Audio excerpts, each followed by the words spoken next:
ఇక ఒంగోలులో మౌలానా అబుల్ కలాం ఆజాద్ జయంతి వేడుకలు ఘనంగా జరిగాయి. ఆయన జయంతిని పురస్కరించుకొని జిల్లా కలెక్టర్ ఏ తమీం అన్సారియా, ఒంగోలు పార్లమెంట్ సభ్యులు మాకుంట శ్రీనివాసులు, మేయర్ సుజాత విగ్రహానికి పూలమాలలు వేసి నివాళులర్పించారు. విద్యాశాఖ మంత్రిగా ఆజాద్ అందించిన సేవలను ఈ సందర్భంగా వారు కొనియాడారు.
ఈరోజు స్వర్గీయ జనాబా మౌలానా అబుల్ కలాం ఆజాద్ వారి జయంతి సందర్భంగా మనం నేషనల్ ఎడ్యుకేషన్ డేగా జరుపుకుంటున్నాము.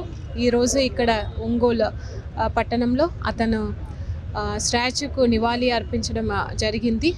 తదుపరి ఇక్కడ స్కూల్లో కూడా ఫంక్షన్ జరుగుతున్నది. దానికి గౌరవ ఎంపీ గారు, ఒంగోలు మేయర్ గారు, ఇంకా ఇక్కడ ఉన్న లీడర్స్ అందరూ కూడా వచ్చి ఉన్నారు.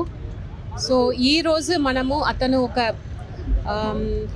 పొలిటికల్ ఫైటర్, జర్నలిస్ట్, అది ముఖ్యంగా ఎడ్యుకేషనల్ రిఫార్మిస్ట్. అతను ఫస్ట్ ఎడ్యుకేషనల్ మినిస్టర్గా ఎంతో ఎడ్యుకేషనల్ రిఫార్మ్స్ తీసుకువచ్చారు.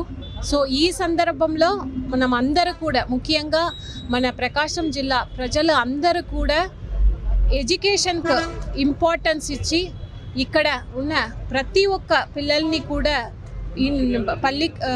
స్కూల్కి పంపి వారు డిగ్రీ పూర్తి అయ్యే వరకు వారికి ఎంకరేజ్ చేయాలి.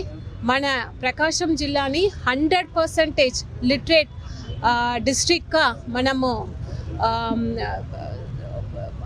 దాన్ని అచీవ్ చేయాలని అందరూ కూడా ఈ సందర్భంగా ఈరోజు ఒక రెసల్యూషన్ తీసుకోవాలని కోరుతూ జనాబ్ అబుల్ కలాం ఆజాద్ గారి జయంతి సందర్భంగా ఒంగోలు పట్టణంలో వారి విగ్రహానికి పూలమాలంకృతం చేసుకునేందుకు మన గౌరవ కలెక్టర్ గారు శ్రీమతి తమీం అన్సారియా గారి అధ్యక్షతన ఈ కార్యక్రమం ఇక్కడ మనం జరుపుకుంటున్నాం. అందుకు మన మేయర్ గారు కూడా, సుజాత గారు కూడా ముఖ్య అతిథిగా ఇక్కడికి రావటం సంతోషం. స్వాతంత్ర సమరంలో కూడా వారు చేసిన సాహసమైన కార్యక్రమాలన్నీ కూడా మనం మన్నం చేసుకోవాల్సిన అవసరం ఉన్నది. సాంఘిక సంక్షేమ శాఖ వారు కూడా, మైనారిటీ ఈ సంక్షేమ శాఖ వారు కూడా ఈ కార్యక్రమాన్ని దిగ్విజయంగా చేస్తున్నందుకు వారికి కూడా మాగుంట కుటుంబంతో ప్రత్యేకంగా ధన్యవాదాలు కూడా తెలుపుకుంటూ, కలెక్టర్ గారు దీనిని ఈ కార్యక్రమాన్ని చాలా చక్కగా నిర్వహించినందుకు ప్రత్యేకంగా కలెక్టర్ గారిని కూడా మాగుంట కుటుంబం తరఫున ధన్యవాదాలు తెలుపుతున్నాం. తొలి విద్యాశాఖ మంత్రి వారు కూడా చాలా గర్వకారం, అది మనం ఆలోచించవలసింది. ఆ రోజు ఎన్నో సంస్కరణలు కూడా ఆ విద్యాశాఖలో కూడా తీసుకొచ్చిన గొప్ప వ్యక్తి వారు కలాం ఆజాద్ గారు. వారికి మనం మనస్ఫూర్తిగా నివాళులు అర్పించుకుని మనం చేయగలిగేది అదే.